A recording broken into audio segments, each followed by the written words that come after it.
Welcome, ladies and gentlemen. Welcome. The weekend is here this Friday, August 28th. I am Jason Bermas, sitting in for Alex Jones. Alex coming up in the second, third, and fourth hours with Marc Siegel, Cindy Sheehan, Dr. Eisenstein, and John Perkins. But boy, do I have a stacker of news to cover in this first hour. Bill would give president emergency control of the internet. Now, we've covered the Cyber Security Act here. We've covered the Cyber Bullying Act that was promoted by Miley Cyrus. Now, this is the latest off of CNET, and it's the lead story over at Drudge. Internet companies and civil liberty groups were alarmed this spring when a U.S. Senate bill proposed handing the White House the power to disconnect private sector computers from the internet.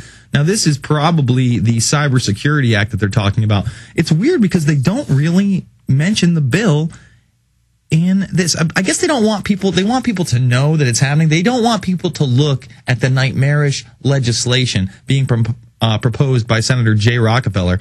There's not much happier about the revised version that aides to Senator Jay Rockefeller, a West Virginia Democrat, have spent months drafting behind closed doors. CNET News has obtained a copy of the 55-page draft, and they have a little excerpt there, which still appears to permit the president to seize temporary control, temporary please, of private sector networks during so-called cybersecurity emergencies.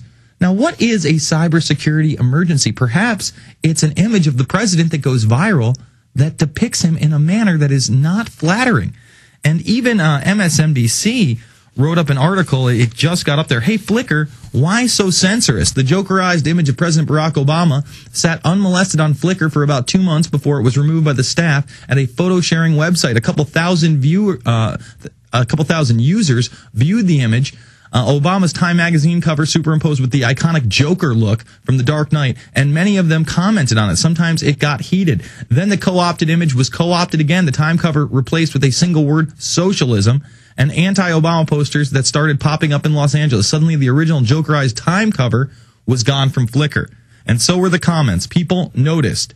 Media noticed too. But the media was jumping on it saying, oh, you're racist if you're doing this. This is a good thing. This article is a 3-pager, and it's basically saying what's going on here. This Digital Millennium Copyright Act claim that you're talking about didn't come from Time magazine, didn't come from the original artist. So where are you getting this stuff from, and why are you censoring this image? It's obviously not pornography.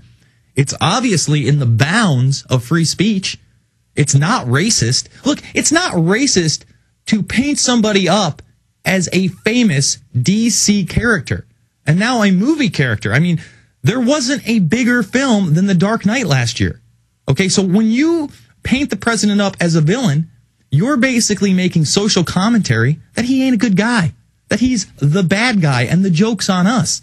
Nothing to do with racism whatsoever. Zero to do with racism, but they want to paint us up as a bunch of white supremacists who hate everybody, and, you know, we want to take over the government by any means necessary. We want to shoot people. We want to blow up buildings. They want to associate us with domestic extremism and terrorism. They want to tell people we will work with Al-Qaeda to bring this country down. In the words of Glenn Beck, total scum. In fact, I was watching Glenn Beck yesterday. I was in the break room. We tape a lot of news here, and I'm watching him, and he's got Michelle Malkin, that little devil woman, on, and I don't remember who the other guy was, but he was an advisor for the Carter administration. And they're all talking about, oh, how bad it is and how bad the Democrats have gotten, and Acorn is bad, and they were bringing up AmeriCorps, but they don't want to tie it together that this is beyond left or right. This isn't a socialist agenda coming out of the Democratic Party. No, this is a globalist agenda being pushed by our banker overlords. And that's why they're openly stating, oh, the FDIC might go under. In fact, that's another top headline here. They're talking about 400-plus banks that are going to go under with them. We're going to get to that in a moment. It's the Alex Jones Show. I am Jason Bermas, sitting in. PrisonPlanet.tv, Infowars.com.